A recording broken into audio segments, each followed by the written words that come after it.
a.m. Briefing. Search and rescue operations are ongoing throughout Kirk County. We're using assets from local, state, and national first responders. Hundreds of trained first responders are working every aspect of this emergency. As of 8:30 this morning, we recovered 75 deceased bodies here in Kirk County, including 48 adults and 27 children. Of this 48 adults and 27 children, 15 adults and 9 children are pending identification. At present, there are 10 campers from Camp Mystic unaccounted for and 1 counselor. We continue to offer our condolences to those affected. Reuniting the families remain our top priority here on this operation. Please note that Highway 39 of an Old Ingram Loop remains closed to the public. Other than those who live in that area would not be allowed out there. I will now turn it over to Senator Cruz. City Manager Dalton Rice. Good morning, Dalton Rice, the City Manager for the City of Kerrville. As everybody knows, we are working in conjunction with the city under a unified command response and again, a lot of devastation. Our hearts go out to the families and the victims. We want to continue to work together as a community. We love the media support on this to be able to communicate that message, communicate family, communicate togetherness, and we really appreciate all the support and helping us be able to do that. Search and rescue, as the sheriff said, search and rescue operations will continue today from Hunt in North Kerr County all the way to Canyon Lake in Comal County. Now, we're only focused on the Kerr County side, but we wanted to talk about that because for a linear from Hunt all the way to Comal County in a straight line distance is over 100 kilometers. This is a massive field that is happening, and again, this is unprecedented flood events. So we are still currently in the primary search phase, which is the rapid one. They are running it, we have different segments that are gridded out. Each one of those segments are taking anywhere between an hour to 3 hours, up to 2 kilometers for each segment. So what that means is they're running into a lot of technical challenges with terrain, with water, even potentially, with weather, in the rising fields. We've talked about this before. Volunteers stay out of the way because if we start getting weather reports and all the other complications that are out there, we then have to pull off of those search and rescue missions to be able to communicate to those volunteers to get off, to make sure that they don't become victims themselves. Those operations involve 19 different local and state agencies, in addition to conducting primary and secondary searches. They will be conducting welfare checks on areas in North Kerr County impacted by power outages. And when we say search and rescue operations, that is boat, walking, on the ground, dogs, drones. Again, keep personal drones out of the air, helicopters. We do have other assets that are continuing the search as well. As of present, KPUB, which is the Kerrville Public Utility Board, is reporting continued power outages between Hunt and Ingram along the South Fork of the Guadalupe River in Hunt. In the South Fork area, there are approximately 40 down power lines and significant infrastructure damage. KPUB has brought in additional utility personnel to help with restoration, but it's not possible at this time when the power is going to be restored. There are some substations along with those power lines that we are still trying to get access to just from debris buildup or them being completely wiped out. So we do not have an estimated time on when those are going to be fixed. We continue to have substantial number of requests for volunteers, as I said before, and donation opportunities. We are asking those who want to volunteer to contact the Salvation Army in Kerrville by phone at 830-465-4797 or in person at 855 Hayes Street in Kerrville. Monetary donations can be made on the Community Foundation of the Texas Hill Country's website at www.communityfoundation.net. They have a Kirk County Relief Fund set up on that site. And I will now turn it over to the Mayor, Joe Herring. Thank you for being here. I need to tell my community and those families who are waiting, this will be a rough week. Primary search continues, and we remain hopeful every foot, every mile, every bend of the river.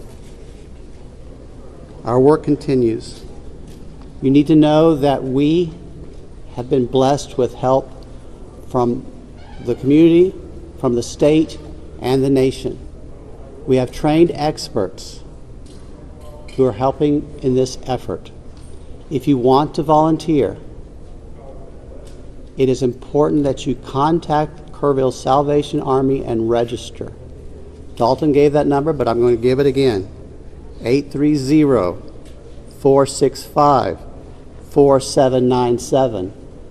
We need focused and coordinated volunteers, not random people just showing up and doing what they do. We need to work together. As Dalton said, donations have been flowing in from around the world to the Community Foundation. Again, that website is communityfoundation.net. Please follow the City of Kerrville's Facebook page for updates. They're accurate. We take a lot of time to make sure we send out information that will be helpful, not only to residents, but to those who are visiting. I've said this 100 times, and I will say it again. We need your prayers. We need your prayers. Thank you. And now, Senator Ted Cruz.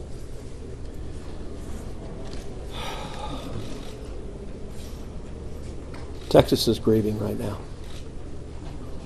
The pain, the shock of what has transpired these last few days has broken the heart of our state. As of yesterday, the confirmed death toll was 82, and those numbers are continuing to go up. The children, the little girls who were lost at Camp Mystic, that's every parent's nightmare. Every mom and dad. Last week, we were picking up our daughter from camp here in Hunt.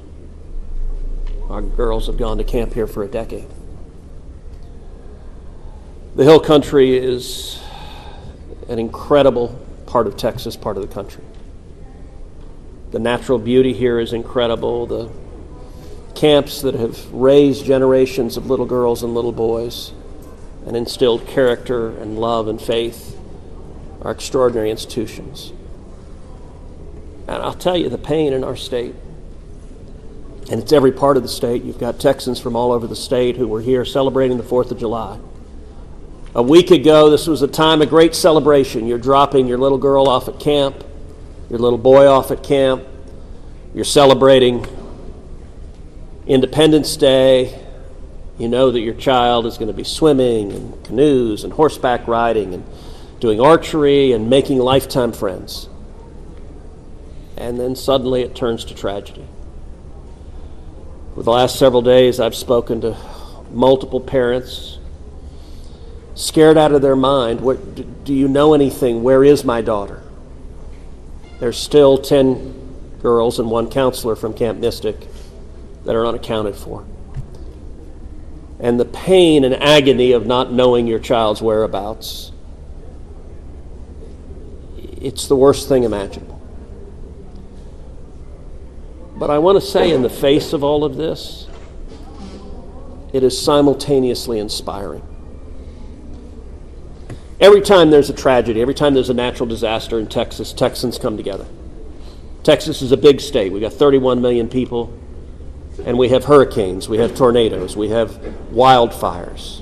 Tragedies hit this state, natural disasters hit this state, and without fail, 100 out of 100 times when that happens, we see Texans coming together, helping each other, engaging in acts of heroism. There have been over 850 high water rescues since this flooding began. 850. You look at extraordinary stories of Eagle Scouts pulling campers out of harm's way. I was just hearing a story of one counselor whose head was right at the water holding up 2 mattresses with campers on those mattresses. That kind of courage, that kind of selflessness. And then there are the first responders. The local first responders, I want to thank every one of the first responders at the local level, at the city level, at the county level, at the state level, at the federal level. In the first few hours of this flood, I was on the phone with Governor Abbott, I was on the phone with Lieutenant Governor Dan Patrick, I was on the phone with Nim Kidd, the head of the Texas Department of Emergency Management, and then I called President Trump. I called President Trump. He was having dinner at the time. It was still early in what was transpiring. And I wanted him to know, I said, Mr. President, everything we're hearing right now, this appears to be bad, really bad. There may be a very significant loss of life unfolding right now in Texas. And I will tell you, the President said, Ted, anything Texas needs, the answer is yes. Whatever assets you need, whatever resources you need, yes, let us know, and we will provide everything. Within hours, we had helicopters, over a dozen helicopters in the air. National Guard, DPS, game wardens, Coast Guard, doing search and rescue, reaching down. We've all seen the videos of little girls being pulled up, hoisted out of harm's way. Incredible courage and heroism. Search and rescue is the first stage. But the process of coming together and rebuilding is going to take longer. And I will say to all the grieving families, to all of those who've gotten the worst news imaginable, that your little girl, she's gone. I will say for many of us, those are friends and neighbors who've lost children. Got multiple kids who go to school with my girls.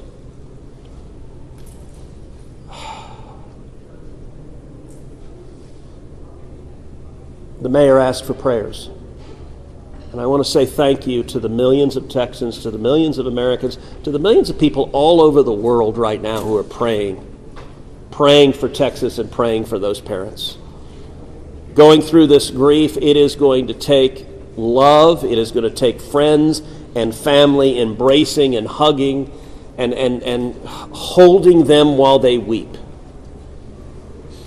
And it's going to take the church. With every disaster, one of the things we see here in Texas is the church steps up and the church helps and the church feeds and clothes and comforts. This morning I met with a group of chaplains who've been going through the incredibly difficult process of talking to mom and dad after mom and dad who just lost the most precious person they ever knew. And those chaplains are just trying to love them and show God's love. So I want to say we will come through this. To those in the midst of grief right now, that might seem hard to fathom. But Texas will come through this. And I just want to say thank you. I want to say thank you to these gentlemen here who are working. They are not sleeping. They are working every day. Thank you to the families. Thank you to the Salvation Army. Thank you to everyone who is just reaching out and saying, how can I help? We will come through this, and we'll come through this together. Thank you. And now we'll take questions. Senator, you talked about how you know kids here and you've taken your own kids to camp. Was it ever communicated to you that there was a need, that it was a priority to have a warning system so people had a chance to escape something like this? Well, listen, I think anytime you're dealing with major rivers, there's a risk of flooding, and there's always been a risk of flooding, particularly on the Guadalupe River. I will say, in the wake of every tragedy, there are things that are predictable. One of the things that's predictable is that you see some people engaging in, I think, partisan games and trying to blame their political opponents for a natural disaster. And you see that with a hurricane, with a tornado, with a wildfire, with this flooding, where people immediately say, well, the hurricane is Donald Trump's fault. Look, I think most normal Americans know that's ridiculous, and I think this is not a time for partisan finger pointing and attacks. Now, after we come through search and rescue, after we come through the process of rebuilding, there will naturally be a period of retrospection where you look back and say, okay, what exactly transpired? What was the timeline?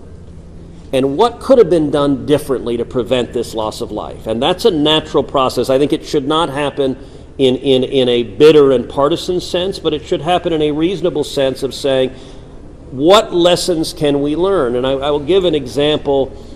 Houston's my hometown. If you live on the Gulf Coast, we get hurricanes. That's part of living on the Gulf Coast as hurricanes hit. And I do think Texas as a whole has learned over time how to deal more effectively with hurricanes. And so you look here, we know the National Weather Service put out an emergency warning just after 1 a.m. and a second emergency warning just after 4 a.m. Now, obviously, most people at 1 a.m. and 4 a.m. are asleep. And so I think we will have a reasonable conversation about, are there any ways to have earlier detection? And some of that, the limits of a flash flood, they're very difficult because they can arise so quickly. But everyone would agree in hindsight, if we could go back and do it again, we would evacuate particularly those in the most vulnerable areas, the young children in the cabins closest to the water. We would remove them and get them to higher ground if we could go back and do it again. Obviously, everyone would. The people in RVs by the river's edge. We know in disasters like this, RVs and mobile homes are particularly susceptible, whether a flood or a hurricane or a tornado, they're particularly susceptible to that. And so my hope is, in time, we will learn some lessons to implement to next time, and there will be another flood, there will be another disaster, but next time there's a flood, I hope we have in place processes to remove especially the most vulnerable from harm's way. But I think that's going to be a process that will take a careful examination of what happened and how can we implement processes better in the future to prevent this same loss of life. Senator, there were claims that the National Weather Service sent that first flash flood warning that should have alerted phones at 1:14 in the morning. But we have a federal public database maintained by PBS Warn, that says the first emergency alert wirelessly here in this area to Kerr County was not until after 9 a.m. That was more than 4 hours after the severe flooding had come to this area. Did you know that? Have you seen that? And what's your response, knowing the state and cuts to the NWS in recent months by this administration? So I don't know the source for what you're saying. All of the public reporting I've seen is that there were two alerts that went out, one just after 1 a.m., one after 4 a.m. I can tell you, I talked about the partisan finger pointing. I think there have been some eager to point at the National Weather Service and say cuts there led to a lack of warning. I think that's contradicted by the facts, and if you look at the facts in particular, number one, that these warnings went out hours before the flood became a true emergency level, but number two, the National Weather Service here, New Braunfels is where they were headquartered. They had additional manpower. In fact, they had 3 additional people working that night, anticipating that it was going to be a very dangerous weather situation.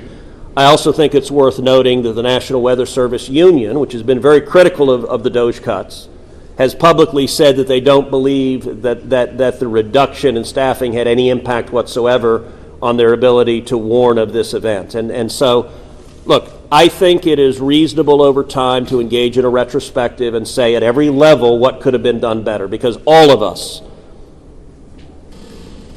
would want to prevent this horrific loss of life. But I think just immediately trying to use it for either side to attack their political opponents, I think that's cynical and not the right approach, particularly at a time when we're dealing with a crisis and we're dealing with grief. But does this make you question whether there should be cuts at the National Weather Service and FEMA? I know you've been supportive of FEMA. Look, I am very supportive of FEMA. I'm very supportive of the National Weather Service. They both perform essential roles, and I think it is critical at every federal agency, particularly when you're dealing with public safety, that we make sure that critical roles are maintained. That's a longer and broader discussion, but as I said, everything from the public evidence indicates that was not a contributing factor to what occurred here. Is it possible to get Dalton in just to talk about that and the National Weather Service alerts? Because there were escalating forecasts throughout the day from the National Weather Service.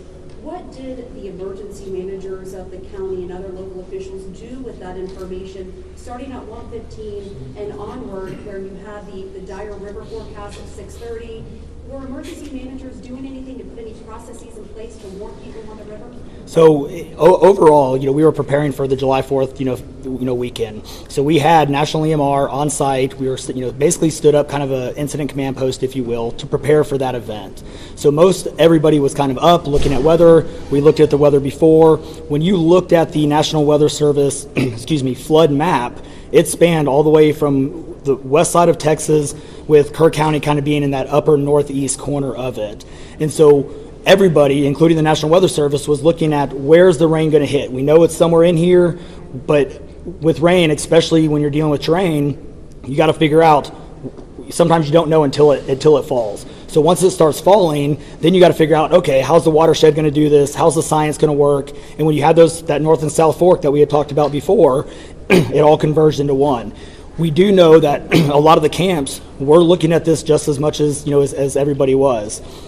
With the rainfall percentages, even the National Weather Service had looked at, and don't quote me on the numbers, but it was anywhere between 1 to 7 inches. We got significantly over that. And again, when it goes into very congregated areas and how that watershed shifts into the rivers, that impacts things. And so the camps, obviously, we've heard stories where campers were getting up. They were up at 3:30 in the morning. They were trying to move to higher ground. That's the head. And the other interesting part of the terrain, and we've talked to UGRA folks as well. This is the headwaters of the Guadalupe. This is the beginning. This is where everything forms when it comes into the North and South Fork.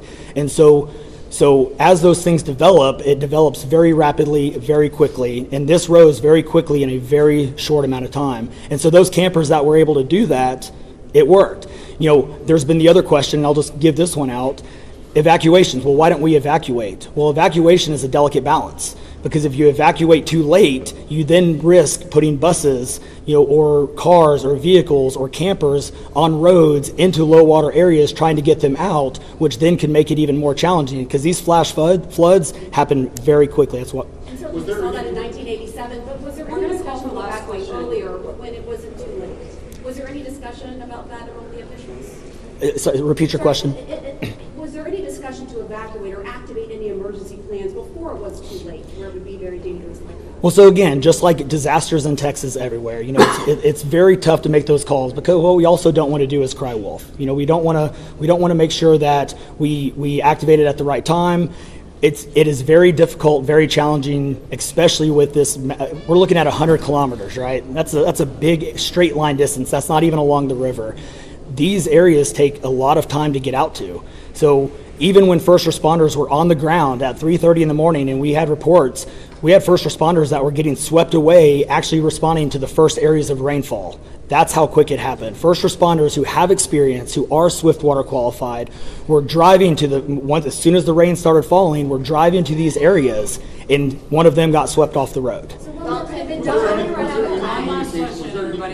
Between 1 and 4 a.m. from local law enforcement to the camp, saying, I know you can't get buses in an hour, but was there anyone telling the camp between 1 and 4 a.m., you need to get the girls to higher ground at the very least, even if they have to walk up there in the rain, as many of them actually ended up doing? Was there any communication from local law enforcement to anyone at that camp between 1 and 4 a.m.?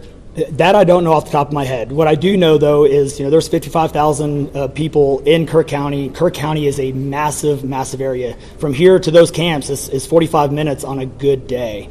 And so, obviously one of the big challenges that we have, even when you have cell service, a lot of those areas don't even have cell service. Radio communications towers, radio towers within the hill country, it becomes very challenging.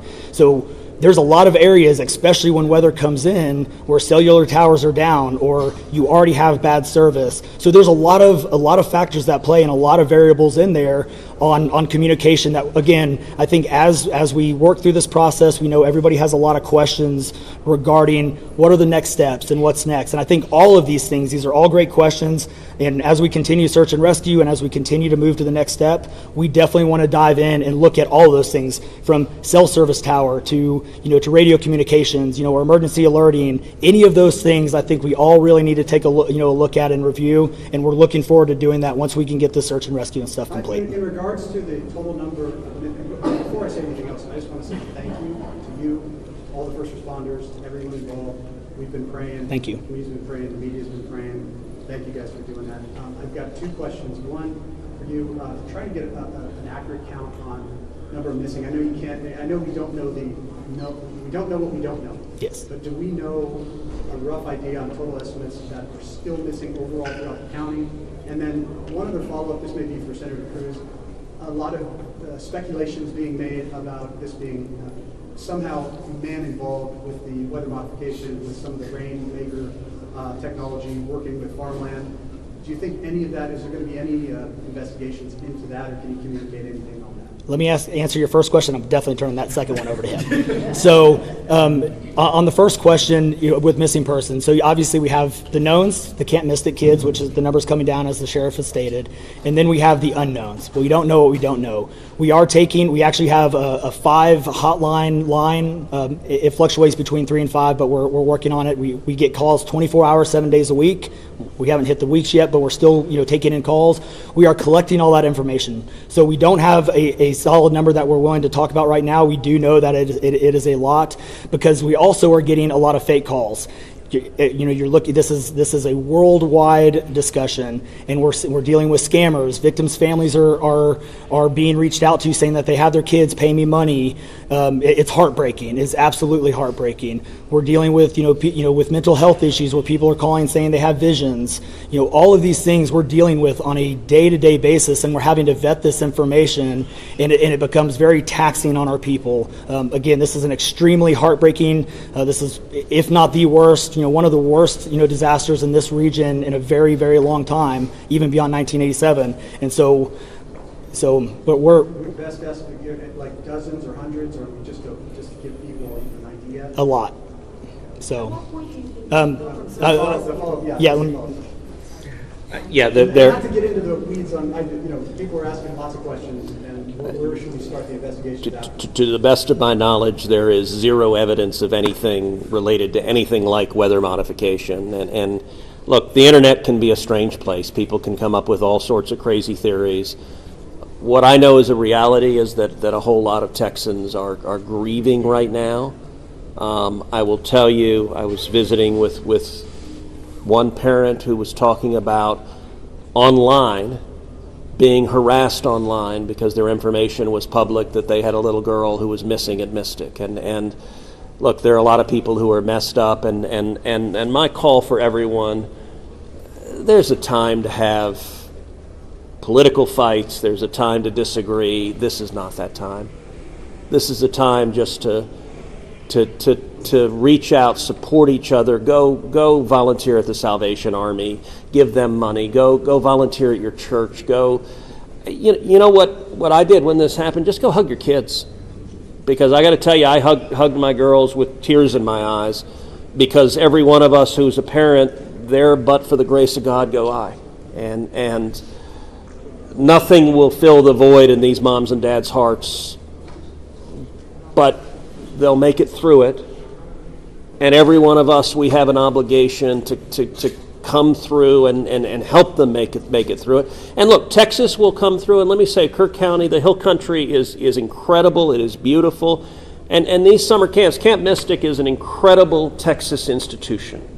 For a century, It has made a profound difference helping young girls become strong women in Texas and across the country. And so, for me at least, I'm praying for these camps. I'm praying for all the campers, everyone implicated, everyone impacted, and I hope we come together and stand as one doing that. Thank you. Great, no more questions. Thank you, everybody.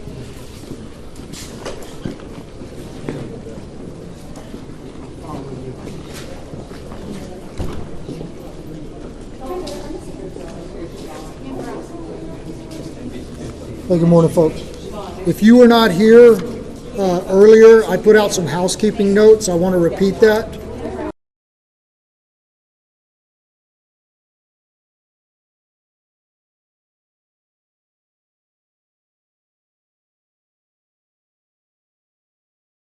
Search and rescue operations. We're asking everyone to adhere with that direction. Hey, excuse me, can we either keep it down or shut the door?